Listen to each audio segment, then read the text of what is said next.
worst thing that Asian fella did was to make a threat against the black communities. A 1.6 trillion dollar industry, especially in black communities alone, where most of the Asian stores, nail shops, beauty supply stores are highly dependent upon the black dollar. So if you take away that, those stores will run out of business within 3 weeks. That's where it starts. And then it's going to go up to where the supply chain is, where they're getting the goods from. That's going to be highly affected. But in order for this to be a good effect on the black Americans, we must build our own manufacturing shops right here in America. Right here.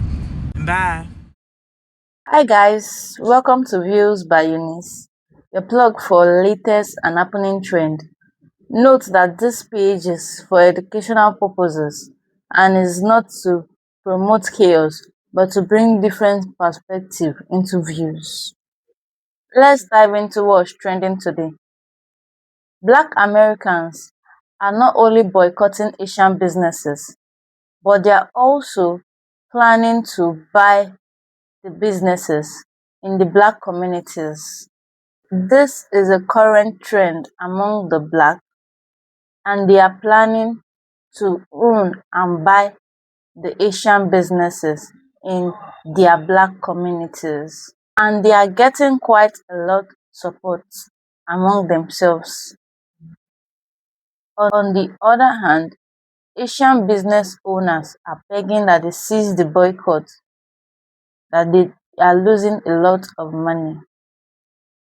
That if this boycott goes for too long, they may end up losing their businesses. Fortunately, this happens to be the goals of the black communities so that they can take over these businesses in their communities. There have been a few vandalization of Asian businesses in the black communities. This shows that the blacks are very angry. Though I'm not in support of that, but I just thought that I should bring the view to you guys. Note that credit belongs to all the content creators in this video.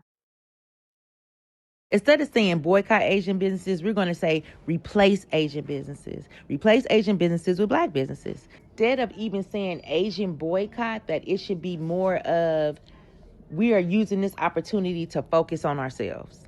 Instead of making every other community rich and being the catalyst for their economies, we need to start focusing on how we can do this. And we've lost sight of that because we have become dependent on other people to come into our communities and give us what we want, but they don't give us anything. We give them. So it's important for us, now that we've come to this conclusion, to really capitalize on it. So let's turn it around so they can't say that we're trying to hate them and we're pushing this narrative. We don't hate Asian people. I don't hate Asian people. I don't know about anybody else. Plus, Asian is a big, big word.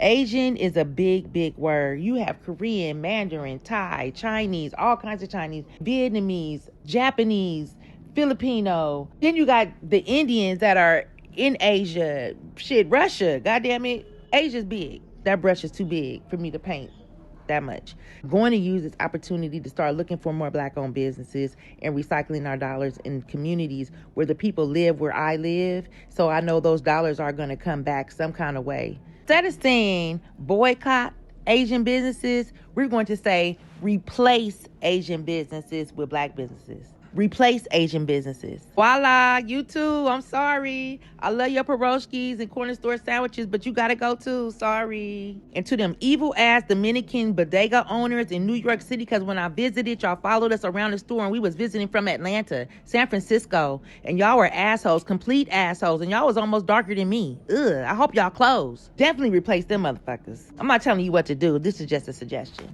By no means am I taking away from the fact that Rick Chow murdered and his son murdered Cyrus Belton. I'm not taking that away.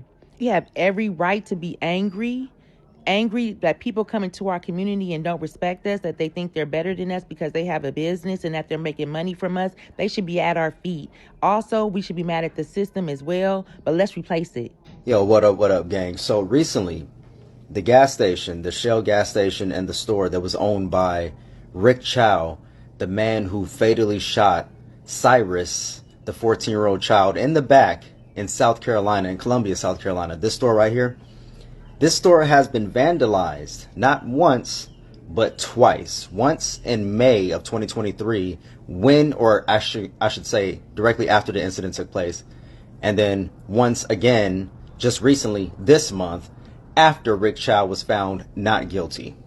And as you can see here, there's trash all over the parking lot floor with multiple crushed water bottles, which is what Cyrus was accused of stealing originally, even though we know now he didn't steal a damn thing. There's messages written all over the store, graffiti. One message says, "Close it down." Other messages say, "Justice for Cyrus." And I absolutely 100% agree. Justice for Cyrus, because there's no way in any reality that a 14-year-old child should be gunned down, even if he was stealing waters. And even if he did have a gun, and let's say he did turn around and point the gun at them, I still don't think he should have been shot. Because why in the hell are you following people out of the store anyways? If you're in fear for your life, the last thing you're going to do is follow somebody that you're scared of outside into the parking lot. No, you followed him because you wanted a victim. You wanted an excuse to shoot a young black person. Because you and so many other people in this world see us as a threat and see us as less than human. Do you honestly believe that this situation would have occurred if Cyrus was a young 14-year-old white child? Because I do not believe that. What we have here is a very clear example of dehumanization. Execution because of theft, or at least a perceived theft, an alleged theft. Water, something that should be free for everyone anyways. So I'm not in any way sad that this store got vandalized. I won't be sad if something happens to these people. Because people disrespecting our existence is going to come to an end. Because you ain't gotta like us, but you will respect us. And all the trolls, you can say whatever you want online. And all the people that think that this stuff doesn't happen, we're just making it up, you can believe what you want. But until the good people start checking the bad people in their community, we got problems. So black people, minorities, allies, stay dangerous. Keep your head on a swivel and stay ready so you ain't got to get ready. Because like Sam Cooke say, a change is going to come. And when it do, it's going to come like a fucking hurricane from Africa. Yeah, that. For decades, black neighborhoods have been flooded with businesses owned by people who don't live there, don't reinvest there, and in too many cases, don't even respect the people spending money there. And a big part of that story involves Asian-owned businesses. Now, how did we get here? After the Civil Rights Act, white business owners fled black neighborhoods. I mean, they got out of there fast. Redlining made it nearly impossible for black people to get the loans to replace them. But immigrant communities, particularly Korean and Chinese entrepreneurs in the 70s and 80s, could access certain small business loans and supplier networks that black residents couldn't. So they moved in, and an economic dynamic was born that we've never fully interrogated. And the tension, it's not new either. We saw it explode in 1991 when Natasha Harlins, a 15-year-old black girl, was shot in the back of the head by a Korean store owner who thought she was stealing orange juice. She wasn't. The owner got probation. That's not an isolated incident. That's a pattern of suspicion, of surveillance, of black customers being treated like suspects in stores built on black dollars. Here's the part that should make you think, though. Many Asian communities bought into a hierarchy they were never actually invited to. White supremacy handed them the model minority myth, not as a compliment, but as a weapon against black people. And some accepted the trade. Treat us like we're almost white, and we'll look down on blackness too. But that acceptance was always conditional and never full. Just recently, the attacks on Asian elders during COVID proved it. America will use you and discard you just the same. So this isn't about hate. It's not about blame. We just got a reminder. It's about economics and self-respect. Black dollars are some of the most powerful in this country, and they deserve to circulate in Black communities. Listen, you teach people how to treat you by where you spend. It's time to invest in us.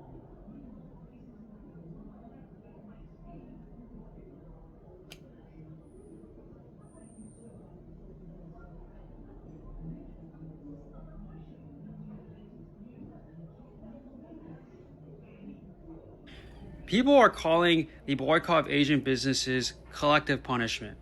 I can see why they think that, but for me personally, I'm holding off on that assessment.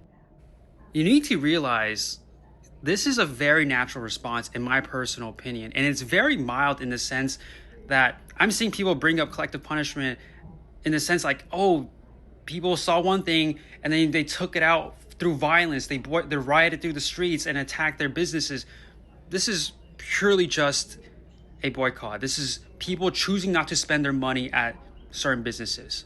All right, this is perfectly within legal limits. Okay. Another point I want to bring up is even without an organized boycott, people already made up their minds when they saw on the news that another kid has been killed by an Asian business owner. Let's say there is a restaurant franchise, one location accidentally food poisons their clientele and news spreads around, and people around the United States decide to avoid that franchise altogether. Is that collective punishment? I don't really think so, all right? I think collective punishment in this situation would be if people across the United States decides to burn down every single franchise they can find, despite that one specific location being the one at fault. I think you can just argue that this is poor marketing from Asian business owners, all right? The fact that there's already a record of Asian business owners killing Black kids, that's horrible marketing. Why would, just think about it for a moment. Do you think the Black community would have somewhat concerns shopping at Asian businesses knowing that there's a record of Asian business owners killing Black kids? Think about that for a moment. I feel like, again, that's why I feel like this is a natural response. This is a natural response to a kid getting killed. People are going to call this pandering. They're going to call me performative, even call me a traitor. And I understand where they're coming from, but for something like this, I like to try to not have as much ego as possible, because just think about it like this. Let's say there is no boycott. Let's say people react as if nothing happened after this kid tragically died. What type of accountability would you see from the Asian community? What type of action would you see from the Asian community? And I think that is a brutal question, because I worry there won't be any accountability at all. The business owner, like the Asian business owners, Chinese, Korean, I never know which is which when I'm looking at them or talking to them, but they are in an uproar right now. They are so upset because it is said that their businesses are getting boycotted, that their parking lots are empty based off of a not guilty verdict that's recently happened prior to this weekend. And there's a lot of people upset, and people are really upset at the Asian community. I have never ever seen an Asian go off before until today. I have never seen a Korea or a Chinese person go off and just go in so hard until I seen it today on TikTok. These people are pissed. Allegedly, one Asian came back and said that we actually need them, that we can't make it without their businesses. They said everything that we buy is made in China, made in Korea, and so on and so on. The guy basically said that we cannot make it without their products. But yet, I don't think that he completely lied. If you go into our stores, 90% of what's on those shelves in the store, made in China. The next time you go to Walmart, Target, or any of those stores, pick up one of those coffee cups, look at the bottom of it. made in China. Your spoons, knife, and fork set, turn it over and look at it, made in China. The next time you go buy a blanket or something, look at the tag on the blanket, made in China. So they are talking, bro, and these people are pissed because they feel like the boycott is really affecting their businesses. And if it's true, and some of the videos I seen on TikTok today is true, and they're not made up AI videos, it looks like that boycott is taking effect extremely fast. One lady pulled up to 3 of the nail salons, and every last one of them was empty, man. Now, I don't know if those nail salons open on Sunday. She could have been capping and pulled up on a day that they were closed, but it seems to me like those nail salons are open 7 days a week, man. But them Asians is starting to try to clap back, bro. Y'all better be careful. I ain't never seen an Asian go off like I seen today. It's getting crazy out here, y'all. I'm not gonna pretend I fully understand what kind of pain black people go through on a daily basis. That would be a complete lie. It's almost same as I can understand childbirth. I don't understand women go through during the childbirth because I'm a man and I will never get to experience that. Some black people pointed out I say all these things because black people want to boycott Asian-owned businesses. Personally, it doesn't affect me. I don't have anything to sell you, or I don't own any business. I'm not scared of that. Just want peace with everybody. This isn't about money, at least for me. Hey y'all, Miss B back again at another beauty supply store. And listen, I'm seeing all these sales. I saw 50% off, 75% off. And why is that? Because we are not up in there, y'all. I walked through this gigantic beauty supply store and the aisles were empty on a Saturday. We are doing it, y'all. Now, one thing I did notice though is that I saw a few black men in this store, which I was surprised by, but I know that y'all need your wave caps and your wave brushes and your clippers and all of that. I would only ask, please, let's all lock in. There are black-owned beauty supply stores in most areas. So guys, let's get on this. I know that y'all were concerned about whether or not the women were going to follow through, and we are following through, y'all. So we need everybody to lock into this transfer of wealth, this blackout. We got this, y'all. We are doing it, and we need to do it together. So I love y'all. We are doing this thing, and I'm so proud. This comment is problematic for me on so many different levels. I decided I want to break it down and talk about it. Let's talk about the boycott first. The boycott isn't just about Chow. This is how I see it. It's generations upon generations of bigotry and racism and mistreatment against black people from Asian people operating businesses in black communities. Accumulative, like years and years piled up on top of each other. And that accumulation adds to many young black people, young men in particular, being murdered by white people or Asian people. It just seems like it's a systematic disease in this country. And it didn't come from out of nowhere. And some of the ways that I'm talking about it, I'm hoping to dissect how it came to be this way. And if you want to go back to my other videos, please take a look. And as for boycotting Asian businesses, I don't think anybody talking about this particular boycott is talking about universal boycott of Asian businesses, because I mean, how many of y'all got Samsung phones? You drive a Honda, a Kia? I mean, it's just silly. I think it's on a smaller scale, person to person, community to community interactions. I think it's more of a grassroots movement, and immediately people who are directly connected to these communities are going to feel the pain of it. I think that's the intent. I mean, to take it a step further, I don't see anybody talking about boycotting, Tao, the very, very famous Asian restaurants in Vegas and New York and other places, or anime for that matter.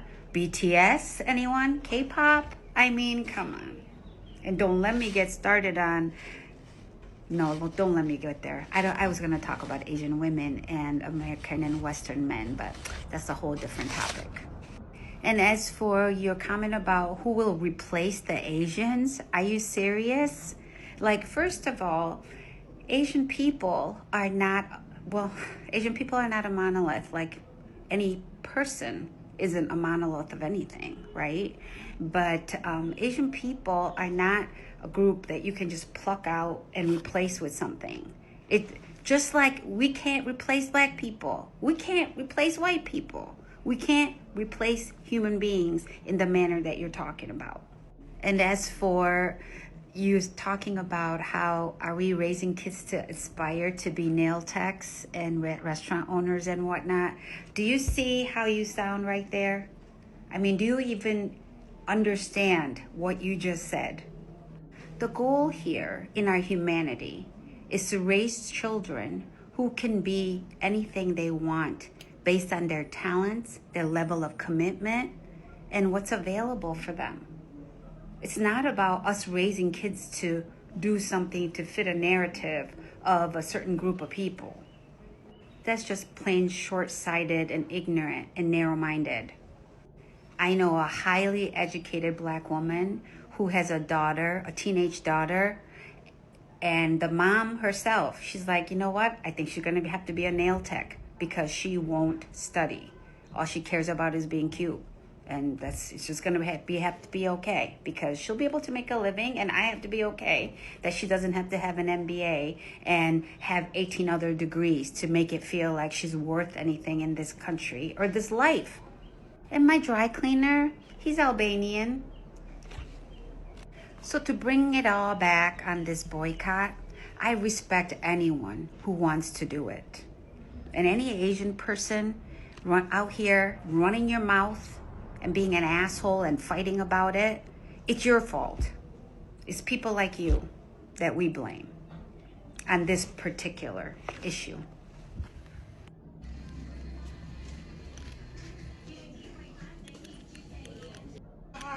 Is to serve with everything so that we can be able to each other in peace. Bless this place, God. Break. Y'all is boycotting these people businesses and they feeling it. I'm talking about the lady was in there real life crying. Y'all is doing y'all big one.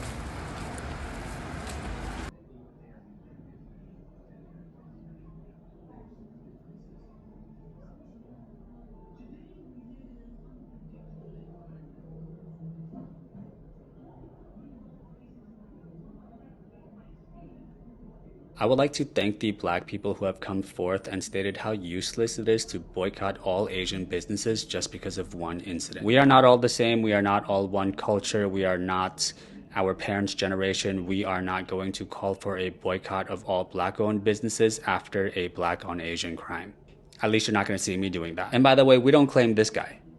No, we need to be focused on other things. We need to come together because I promise you it's a bit sus that this case received all this attention and went viral seemingly overnight. Back in 2023 when the incident happened, this was not on our radars. Now in 2026, when racial tension in this country is at an all-time high, now we hear about this all of a sudden. It's being covered by every single major news outlets who are run by the ones at the very, very top. Don't get me wrong, we should talk about these things. They are important. But I think it's time to talk more about unity because things seem like they're devolving into a race war. If you're curious about my thoughts on the case, because I've been away for about 2 weeks and I'm just coming back now, I don't know what to say. It is tragic a kid lost his life. It is tragic we do not have footage of the climax of the situation. Everybody has a counterpoint to every point from both sides. I will just say, there was no need to chase that kid out of the store. It doesn't matter where you stand. You can say it looked suspicious. Maybe they were fed up at that point, whatever. My bottom line is there was no need to chase that kid 100 yards, over 100 yards, in a situation where you brought a weapon with you just in case. And if you somehow were to know that Rick chased him out of racial prejudice, I promise you, not a single Asian on this planet would be surprised. Those are my thoughts. I'm happy to be back, guys. I do think these are important discussions to have, but I think also at this point, maybe we're kind of losing the plot a little bit. Let's push for more unity going forward. Thank you. Welcome back to my channel. You've seen a lot of reaction from Black Americans and Asian Americans on boycott and Black owning their businesses in Black communities. So my take on this is that blacks should own their businesses in black communities so as to prevent the incident of innocent killings such as the child case. Similarly, I feel black Americans should own their own store so as to prevent racist slurs given to a black person when he enters an Asian store. The profiling given to a black person when he or she enters an Asian store is as if he or she wants to come and harm them or steal something from their store. So I support blacks owning their own stores in their own communities. We all know that black are not on the right side of justice, just as history has proven this over and over again. So I support black owning their businesses and doing businesses among themselves. I would like to hear from you in the comment section. What's your take on this matter? Like, follow, and subscribe. Bye.